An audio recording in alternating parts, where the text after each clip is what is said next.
Daripada repot-repot motong kambing, undang segala macam. Ya, udahlah kasih aja Basnas. Ini kambing kita. Yang punya urusan selanjutnya adalah Basnas. Itu kita ada peraturan Basnas tersendiri. Nah, kalau ini kita kumpulkan sekitar 32 triliun. Sama dengan juga kurban itu. Sekitar 30 triliun juga tuh hewan kurban itu. Nah, kalau ini nanti kita organisasi dengan baik, ya, bikin regulasi khusus, misalnya tidak boleh menyembelih di sembarang tempat. Di Amerika, di Eropa kan, itu dihukum kalau ada orang menyembelih di tempat yang di tempat pemotongan. Wah, daripada repot-repot kirim ke sana gimana, udahlah store aja ke Istiqlal, nanti Istiqlal yang punya urusan nanti. Jadi store uang, kooperasi bisa hidup Bapak. Jadi banyak cara untuk menjemput dana-dana umat yang tidak produktif selama ini. Cuma 2,5%. Bandingkan bunga mudarabah masyarakat kita itu berapa? Bisa sampai 6, bisa sampai apalagi kalau bisa sampai 9% kalau asuransi ya kan. Nah, zakat cuma 2,5%. Jadi kalau pengeluaran kita hanya zakat, terlalu pelit kita. Maka itu diantara pundi-pundi ada 27 pundi-pundi yang dikelola Abu Hurairah pada waktu itu. Zakat itu tidak terlalu diaktifkan. Misalnya ada perempuan lapar, Rasulullah marah. Kenapa? Ada perempuan sakit, dia kelaparan ya Rasulullah mungkin. Kenapa enggak dibantu? Ya kan Yahudi, marah Rasulullah. Jadi perut lapar itu enggak ada agamanya. Asal orang perutnya lapar, jangan lihat agamanya apa. Ambilkan. Kalau kita ingin maju sebagai umatnya, kita harus meninggalkan zakat. Zakat itu nggak populer. Quran juga tidak terlalu mempopulerkan zakat. Pada masa Nabi, zakat itu nggak populer. Pada masa sahabat juga nggak populer. Yang populer apa? As-sadaqah.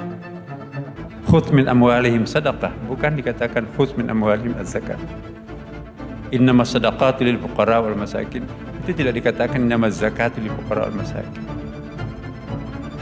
Alangkah miskinnya dan alangkah pelitnya umat Islam itu kalau pengeluaran terhadap agamanya hanya zakat. Dana-dana umat ini itu amat sangat dahsyat. Maka itu kita perlu mengapresiasi apa yang digagas oleh Bapak Presiden itu melahirkan suatu lembaga, suatu badan, lembaga pemberdayaan dana umat. Saya Nasruddin Umar, Menteri Agama Republik Indonesia, menyadari bahwa potongan pernyataan saya tentang guru menimbulkan tafsir yang kurang tepat dan melukai perasaan sebagian guru. Untuk itu saya sekali lagi mohon maaf yang sebesar-besarnya. Tidak ada niat sedikit pun bagi saya untuk merendahkan profesi guru. Justru sebaliknya, saya ingin menegaskan bahwa guru adalah profesi yang sangat mulia seperti yang saya sampaikan. Karena dengan ketulusan hati mereka itu generasi bangsa ditempa. Saya sendiri adalah seorang guru, bapak saya juga seorang guru SD. Puluhan tahun hidup saya abdikan diri sebagai guru, mendidik ya, di madrasah, di pondok dan di mahasiswa, menulis dan membimbing. Karena itu saya sangat memahami bahwa di balik kemuliaan profesi itu, guru tetap manusia yang membutuhkan kesejahteraan yang layak. Saya hanya ingin melihat bahwa memang NU seperti raksasa yang sedang kelelahan. Saya tidak ingin mengatakan raksasa tidur karena tidak tidur ya. Perlu energi dan perlu visi baru dan perlu lembaran baru untuk ke depan. Kenapa? Potensi yang dimiliki NU banyak sekali. Bagi saya, Kementerian Agama itu bukan Kementerian Agama Islam, tapi kementerian untuk seluruh agama. Ya. Dan iya, Pak Guru Tom tahu betul siapa saya. kemarin rapat terakhir Pak Presiden itu betul-betul sekali lagi bahwa kalau ada orang-orang yang tidak benar di kantornya, saya berikan mandat kepada kementerian. Menteri itu sepenuhnya harus melakukan pembersihan di kementeriannya. Jangan takut, saya di sampingnya. Maka itu mohon maaf ya Bapak Ibu sekalian. Mungkin pernah ada jenis-jenis permainan yang pernah dilakukan di masa lampau. Saya minta hentikan sekarang juga. Ya, termasuk saya pun juga. Jangan memberikan kepada menteri apa yang tidak merupakan haknya. Jadi kalau ada konsekuensi yang nanti muncul karena saya melakukan pembersihan, saya siap apapun resikonya. Maka itu saya mohon betul, saya insya Allah bersama Pak Wamen akan menegakkan kebersihan di Kementerian Agama.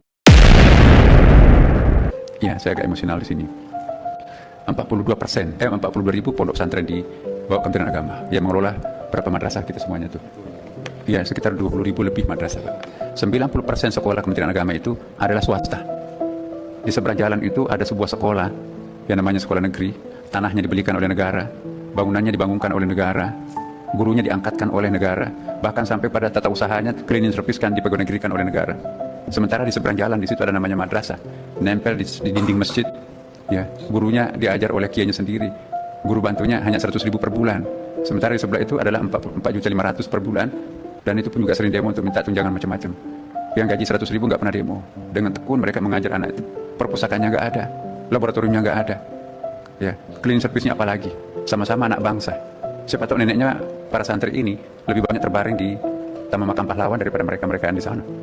Jadi sekian puluh tahun Republik ini, madrasah diperlakukan seperti ini. Ini kalau dipotong lagi 12 triliun, apa artinya, Bu? Jadi saya minta bukan hanya ini, bahkan kalau perlu, apa yang ada sekarang ditambahin untuk memberikan subsidi terhadap sekolah ini. Banggalah menjadi seorang guru, teman-teman sekalian. Jangan minder. Ya. Menjadi seorang guru itu mulia sekali. Ya. Halalan thayyibah. Ya. Rezekinya itu. Insya Allah. Maka itu jangan ikut-ikutan terhadap para pedagang. Emang tujuannya mencari uang. Sedangkan guru itu tujuannya mulia. Bagaimana memintarkan anak orang. Ya. Itu tujuannya, bukan cari uang. Kalau mau cari uang jangan jadi guru, jadi pedagang. Ya. Tetapi insya Allah pekerjaan yang paling mulia itu adalah memintarkan orang yang bodoh. Itu amal jariah. Lebih kuat amal jariahnya daripada pedagang membangun masjid. Seorang guru itu harus suci di langit, suci di bumi. Kalian tidak gampang menjadi seorang guru. Kalau nggak sanggup, lebih serahkan mandatnya. Aku nggak sanggup, Bapak. Maka itu guru betul-betul melakukan proses pemberkahan, tabarruk terhadap murid. Inilah saya harapkan kepada saudara-saudara sekalian. Jadilah guru. Dan menjadi seorang guru itu suci, Bapak Ibu, teman-teman. Tidak gampang. Sebelum para orang lain masuk surga, maka guru terlebih dahulu harus masuk surga duluan. Makanya. Assalamualaikum warahmatullahi wabarakatuh. Saya Nasr bin Umar. Memohon maaf atas pernyataan saya yang terkait dengan zakat yang telah menimbulkan mungkin kesalahpahaman sebagian orang, terutama yang tidak hadir pada forum acara yang forum zakat itu ya. Saya perlu tegaskan sekali lagi ya, bahwa zakat itu adalah fardu ain dan rukun Islam yang wajib kita tunaikan. Maksud pernyataan saya dalam Serasian 99 Ekonomi Syariah itu adalah ajakan untuk melakukan reorientasi pengelolaan dana umat dari sekedar hanya zakat oriented, zakat semuanya serba zakat, sebagai kewajiban dasar menuju optimalisasi beragam instrumen gitu kan, baik wakaf, infak, sedekah, jariah, hibah, wasiat, lukatan, baik ghanimah, mudharabah, musyarakah, ada 27 itu. Kita perlu belajar dari kemajuan negara-negara seperti Qatar, Kuwait, Emirat Arab, ya, termasuk juga Mesir, Sudan dulu ya. Itu mereka itu bangkit itu tidak mengandalkan only zakat ya kan, justru wakaf yang paling produktif, paling luas. Di sana instrumen wakaf melalui Kementerian Wakaf menjadi motor penggerak pembangunan yang sangat masif. Inilah model yang ingin kita adopsi untuk mempercepat kemajuan umat Indonesia.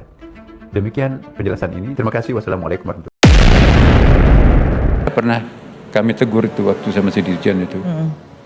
Anda beriklan sampai miliaran di TV-TV itu. Uang iklan itu kan puluhan miliar itu dari mana? Iya. Ya. Dari zakat kan? Ada nggak asnafnya bayar iklan? Nah, Anda melanggar loh. Tapi kami sudah diaudit. Auditor siapa yang audit? Audit independen, Pak. Audit independen itu nggak sah. Tuh. Iya. Harus auditor syariah yang mengaudit. Berapa porsinya untuk amil, berapa porsinya fakir miskin. Iya. Apa perbedaan fuqara dan masakin. Ya kan, kita harus bedakan itu. Porsinya pun juga harus berbeda.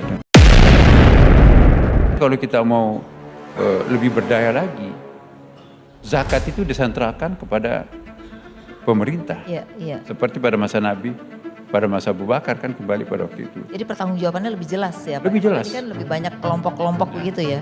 Nah iya banyak sekali. Makanya. Sekarang ini saya tidak menyebutkan di sini kan juga banyak sekali penerima zakat ini Betul, kan. betul. Dan itu nggak terkontrol. Nah, Undang-Undang Basnas itu juga punya kelemahan yang fatal ya, tidak punya dewan pengawas ya, Iya, iya. tidak punya komisaris lah. Kalau ada pengawasnya kan ada yang mengawasi. Enggak, jadi otoritasnya kepada ketua Basnas itu sangat sentral. Nah, jadi kepada siapa yang mau dikasih itu terserah dia. Iya, iya. Nah, akhirnya apa? Banyak sekali syubhatnya di Basnas itu. Kenapa nggak ada yang ngatur? Iya, iya. Ya, jangan-jangan ambilnya itu lebih banyak daripada yang fuqaranya ya kan. Betul, tidak boleh iya, itu kan. betul. Nanti akan dibentuk lembaga pengelolaan dana umat. Saya diberi laporan oleh Menteri Agama kalau dana umat semua dikelola dengan baik itu bisa jumlahnya itu minimal 500 triliun 1 tahun.